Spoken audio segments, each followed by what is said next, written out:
বলেছিলাম ফসলের জাকাত মানে কৃষি সম্পদের জাকাত। কিছু চাষ করলেই জাকাত দিতে হয় না, এটার একটা নিসাব আছে। সেটা হচ্ছে কমপক্ষে 18 মণ। কমপক্ষে কয় মণ? 18 মণ।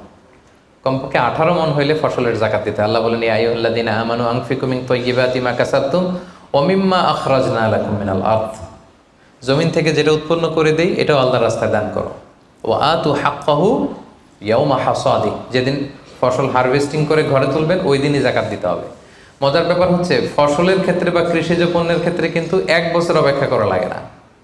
এর আগে টাকা পয়সা স্বর্ণালঙ্কার এগুলো 1 বছর আছে কিনা দেখতে হয়। কিন্তু যারা কৃষি কাজ করে ফসলের ক্ষেত্রে 1 বছর তো 1 বছর নাই, ফসল যেদিন কাটবেন ওই দিনই ফসলের জাকাত। তো ফসলের জাকাতের জন্য 1 বছর ওয়েট করা লাগে না। তো আপনি নিজে ধরেন ধান খাওয়ার জন্য আপনি ফসল করছেন 10 মণ, ওটার জাকাত দেওয়া লাগবে? বুঝে থাকলে উত্তর দেন। 10 মণ ধান আমি করেছি, কেন লাগবে না? 18 মণ হয় নাই। দেখেন শরীয়ত কত সুন্দর, কিছু আপনি করলেই জাকাত দিতে বলে নাই।